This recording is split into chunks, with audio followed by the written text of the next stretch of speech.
எதிர்காலத்தில் வடசென்னையில் அறிவுசார் மையம் மற்றும் நூலகம் அமைக்கப்படும் என அமைச்சர் தங்கம் தென்னரசு தெரிவித்துள்ளார். சட்டப்பேரவையில் வினாவிடை நேரத்தில் பதிலளித்து பேசிய அமைச்சர், சென்னையில் ஏற்கனவே வண்ணாரப்பேட்டையில் உள்ள தியாகராஜா கல்லூரி, நந்தனத்தில் உள்ள கல்லூரியில் தலா ஒரு பயிற்சி மையம் செயல்பட்டு வருவதாகவும், மதுரை, கோவை, சேலம் போன்ற இடங்களிலும் போட்டித் தேர்வுகளுக்கான பயிற்சி மையங்கள் உருவாக்கப்பட்டு வருவதாகவும் கூறினார்.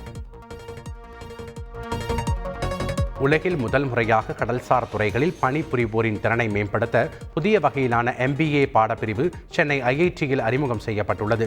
சென்னையில் செய்தியாளர்களை சந்தித்த சென்னை IIT இயக்குநர் காமகோடி, நடப்பாண்டில் 100 இடங்கள் இந்த புதிய MBA பாடப்பிரிவில் நிரப்பப்படும் என்றும், இணைய வழியில் இந்த கல்வித் திட்டம் செயல்படுத்தப்படும் என்றும் கூறினார். தஞ்சை மாவட்டம் பட்டுக்கோட்டை அருகே உயிரிழந்தவரின் உடலை சாலையில் வைத்து உறவினர்கள் போராட்டத்தில் ஈடுபட்டனர். வடக்கு வாட்டாக்குடி கிராமத்தைச் சேர்ந்த பொன்னுசாமி நெஞ்சுவலி ஏற்பட்டு உயிரிழந்தார். அவரது உடலை சொந்த வீட்டிற்கு எடுத்துச் செல்லும் பாதையை ஒரு தரப்பினர் ஆக்கிரமித்துள்ளதாக கூறப்படுகிறது. இந்நிலையில் அந்த பாதையை மீட்டுத் தரக்கோரி உடலை சாலையில் கிடத்தி உறவினர்கள் போராட்டத்தில் ஈடுபட்டதால் சலசலப்பு ஏற்பட்டது. உலக முதலீட்டாளர் மாநாட்டின் புரிந்துணர்வு ஒப்பந்தம் மூலம் சுமார் 2,50,000 புதிய வேலை வாய்ப்புகள் உருவாக்கப்பட உள்ளதாக அமைச்சர் தாமு அன்பரசன் தெரிவித்துள்ளார். சட்டப்பேரவையில் மானிய கோரிக்கை மீதான விவாதத்தில் பதிலளித்து பேசிய அவர், உலக முதலீட்டாளர் மாநாடு மூலம் 568 குறு, சிறு மற்றும் நடுத்தர தொழில் நிறுவனங்களின் புரிந்துணர்வு ஒப்பந்தங்கள் 63.57 கோடி ரூபாய் முதலீட்டினை ஈர்க்கும் வகையில் கையெழுத்திட்டதாகவும், இதன் மூலம் சுமார் 2,50,000 புதிய வேலை வாய்ப்புகள் உருவாக்கப்படும் என்றும் கூறினார். மதுரை மாநகராட்சியில் நடைபெற்ற மாமன்ற கூட்டத்தில் திமுக ஆதரவு மாமன்ற உறுப்பினருக்கு எதிர்ப்பு தெரிவித்து மாநகராட்சி அதிகாரிகள் வெளிநடப்பு செய்தனர். 64வது வார்டு திமுக ஆதரவு மாமன்ற உறுப்பினர் ஜெயச்சந்திரன், மாநகராட்சி அதிகாரிகள் பொதுமக்களிடம் பணம் பெற்றுக்கொண்டு வேலை பார்ப்பதாக குற்றம் சாட்டினார். இதற்கு மறுப்பு தெரிவித்து மாநகராட்சி அதிகாரிகள் கூட்டத்தை புறக்கணித்தனர். திருவாரூர் தொகுதி வாழவாய்க்கால் ரவுண்டானாவில் மறைந்த முன்னாள் முதலமைச்சர் கருணாநிதி சிலை அமைக்க நடவடிக்கை மேற்கொள்ளப்படும் என அமைச்சர் KN நேரு தெரிவித்துள்ளார். சட்டப்பேரவையில் வினா விடை நேரத்தில் பதிலளித்து பேசிய அமைச்சர், நெடுஞ்சாலைத்துறையிடம் ஒப்புதல் பெற்று மாவட்ட ஆட்சியர் பரிந்துரையுடன் கருணாநிதி சிலை நிறுவ நடவடிக்கை எடுக்கப்படும் என்றும் கூறினார். மேலும் MD பன்னீர்செல்வம் சிலை நகராட்சி அலுவலகத்தில் அமைக்க நடவடிக்கை எடுக்கப்படும் என்றும் அமைச்சர் KN நேரு குறிப்பிட்டார். சென்னையில் ஆலந்தூர் கிண்டி இடையே ரயில்வே தடுப்பு சுவர் அமைக்க பொதுமக்கள் எதிர்ப்பு தெரிவித்தனர். ஆலந்தூரிலிருந்து கிண்டி செல்வதற்கு பச்சையம்மன் கோவில் பகுதியில் ரயில் தண்டவாளத்தை கடந்து பொதுமக்கள் சென்று வந்து கொண்டுள்ளனர். பொதுமக்கள் ரயிலில் அடிபடுவது உள்ளிட்ட விபத்துகள் நேரிடுவதால் தண்டவாளத்தை பயன்படுத்த முடியாதபடி தடுப்புச் சுவர் அமைக்க ரயில்வே நிர்வாகம் முடிவு எடுத்தது. இதற்கு பொதுமக்கள் கடும் எதிர்ப்பு தெரிவித்தனர். பொதுமக்கள் போக்குவரத்துக்காக மேம்பாலம் அமைக்கப்பட்ட பிறகு தடுப்புச் சுவர் அமைக்க வேண்டும் என அவர்கள் வலியுறுத்தியுள்ளனர். கேரள மாநிலம் மலப்புரத்தில் சென்று கொண்டிருந்த மின்சார பைக் திடீரென தீப்பிடித்து எரிந்தது. பைக்கை ஓட்டி வந்த நபர் உடனடியாக இறங்கியதுடன் தனது 2 குழந்தைகளையும் இறக்கியதால் காயங்களின்றி மூவரும் தப்பினர். தீயணைப்புத் துறையினர் தீயை அணைத்த நிலையில் மின்சார பைக் தீயில் முற்றிலும் எரிந்து நாசமானது. விவசாயம் மற்றும் பானை தொழிலுக்கு ஜூலை 3ஆம் தேதி முதல் சேவை மையங்கள் மூலமாக விண்ணப்பித்து உரிய அனுமதியுடன் விவசாயிகள் வண்டல் மண் எடுத்துக் கொள்ளலாம் என நீர்வளத்துறை அமைச்சர் துரைமுருகன் கூறியுள்ளார்.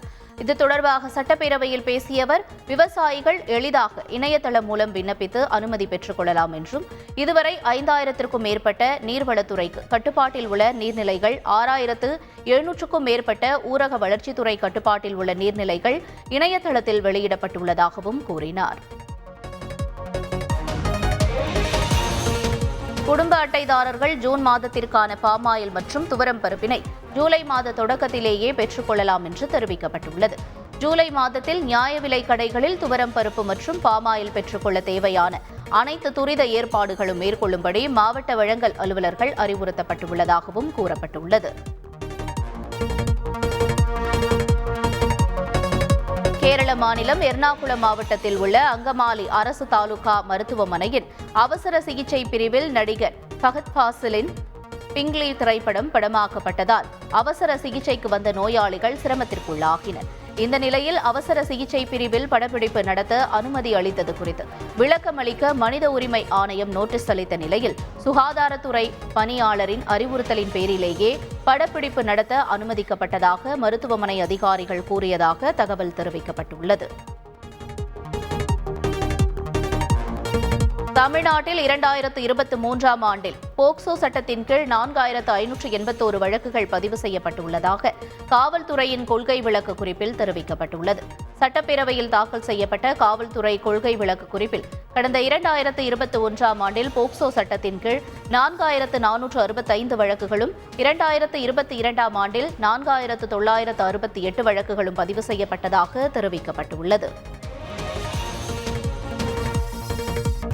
திருச்சியை சேர்ந்த சிவசங்கர், மோகன்ராஜ் ஆகியோர் ஆற்று மணலை சட்டவிரோதமாக கடத்திய வழக்கில் ஜாமீன் கோரி மதுரை உயர்நீதிமன்ற கிளையில் மனு தாக்கல் செய்திருந்தனர். மனுதாரர்கள் தங்களது தவறை உணர்ந்துவிட்டதை வெளிப்படுத்தும் விதமாக அரசு பள்ளி நலத்திட்டத்திற்காக 15,000 ரூபாய் வழங்கியுள்ளதாக மனுதாரர் தரப்பில் தெரிவிக்கப்பட்டது. இதனை ஏற்றுக்கொண்டு மணல் கடத்தியவர்களுக்கு நிபந்தனை ஜாமீன் வழங்கி நீதிபதி புகழேந்தி உத்தரவிட்டார். இலங்கையில் கடற்படை மாலுமி உயிரிழந்த சம்பவத்தில் 10 இந்திய மீனவர்கள் கைது செய்யப்பட்ட விவகாரம் குறித்து வெளியுறவுத்துறையின் செய்தி தொடர்பாளர் ரந்தீர் ஜெய்ஸ்வால் விளக்கம் அளித்துள்ளார். அவர்களை மீட்டு இந்தியா கொண்டுவர தேவையான முயற்சிகள் அனைத்தையும் எடுத்து வருவதாக குறிப்பிட்டார். இலங்கையில் உள்ள தூதரக அதிகாரிகளுக்கு இதுகுறித்து நன்கு தெரியும் என்றும் இந்த பிரச்சனையை இலங்கை அரசிடம் எடுத்து சென்றுள்ளதாகவும் குறிப்பிட்டார். மத்திய பாஜக அரசு கொண்டு வந்த பாரதிய நியாய சன்ஹிதா, பாரதிய நாகரிக் சுரக்ஷா சன்ஹிதா, பாரதிய சாக்ஷியா சட்டங்கள் வரும் ஜூலை 1 முதல் அமலாகிறது. இந்த சூழலில் 3 புதிய குற்றவியல் சட்டங்களை நடைமுறைப்படுத்த வேண்டாம் என மத்திய அமைச்சர் அர்ஜுன் ராம் மெக்வாலிடம் திமுக வலியுறுத்தியுள்ளது. புதிய சட்டங்களால் ஏற்படும் அமைதியின்மை குறித்து வழக்கறிஞர்கள் சங்கங்கள் மற்றும் பல்வேறு மாநில பார் கவுன்சில்களில் உள்ளவர்களின் கவலைகளை அமைச்சரிடம் திமுக எம்பி வில்சன் தெரிவித்துள்ளார்.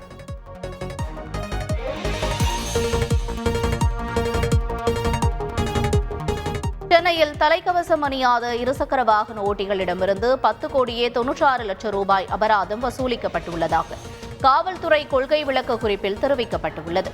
சட்டப்பேரவையில் தாக்கல் செய்யப்பட்ட கொள்கை விளக்க குறிப்பில் சென்னையில் தலைக்கவசம் அணியாத இருசக்கர வாகன ஓட்டிகள் மற்றும் பின்னால் அமர்ந்து பயணிப்பவர்கள் என மொத்தம் 7,11,071 வழக்குகள் பதிவு செய்யப்பட்டுள்ளதாகவும் தெரிவிக்கப்பட்டுள்ளது.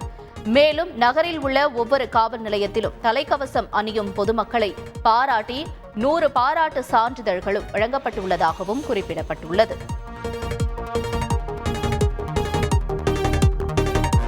குறைப்பிரசவ குழந்தைகளை கண்காணிக்க முன்னோடி திட்டம் செயல்படுத்தப்படும் என சட்டப்பேரவையில் தெரிவிக்கப்பட்டுள்ளது.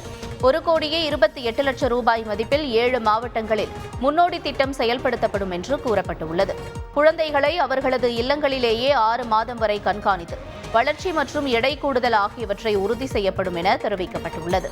இதேபோன்று கலைஞர் மருத்துவமனை 100 உயர் சிறப்பு கிண்டி வளாகத்திலும் தஞ்சாவூர் மருத்துவக் கல்லூரி ராசா மிராசுதார் மருத்துவமனையிலும் குழந்தைகளுக்கான உயர் சிறப்பு பன்னோக்கு மருத்துவமனை 250 கோடி ரூபாய் மதிப்பில் நிறுவப்படும் என்றும் தெரிவிக்கப்பட்டுள்ளது.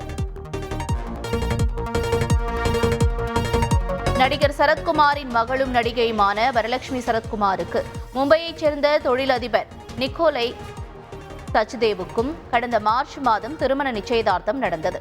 இந்த நிலையில் வரலட்சுமி சரத்குமாரின் திருமணம் வரும் ஜூலை 2 தாய்லாந்தில் நடைபெற உள்ளதாக தகவல்கள் வெளியாகியுள்ளன.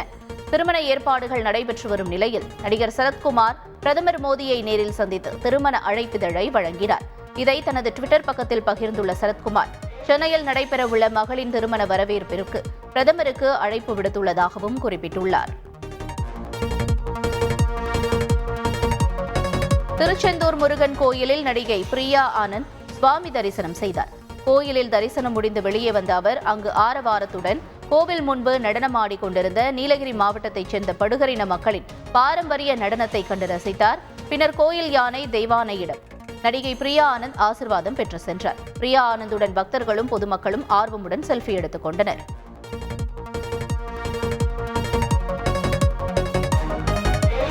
மதுரை மாநகர பகுதியில் ஏராளமான இளைஞர்கள் காவல்துறையினரின் எச்சரிக்கையை மீறி பைக் ரேஸில் ஈடுபட்டு வருகின்றனர்.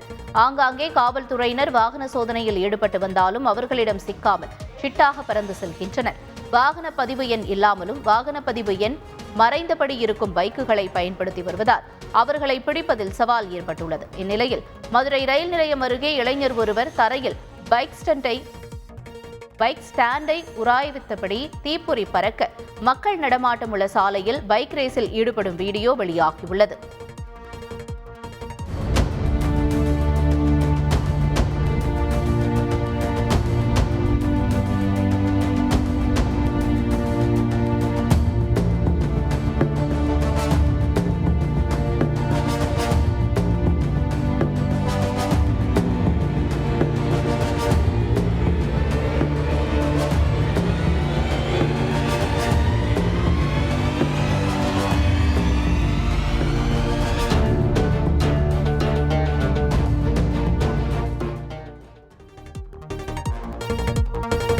கோவை மாவட்டம் மருதமலையைச் சேர்ந்த வனப்பகுதியில் தாய் யானை ஒன்று தன்னுடன் குட்டியை சேர்த்துக் கொள்ளாமல் தவிர்த்தது.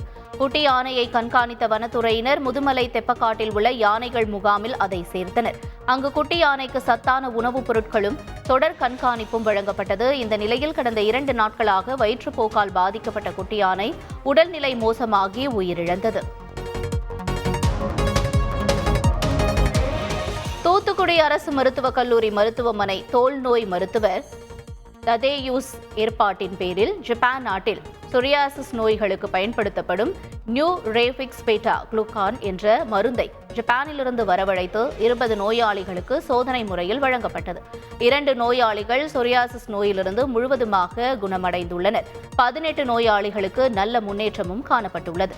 இந்த மருந்து சர்வதேச மருத்துவர்களால் அங்கீகரிக்கப்பட்டுள்ளது என்பதும் குறிப்பிடத்தக்கது.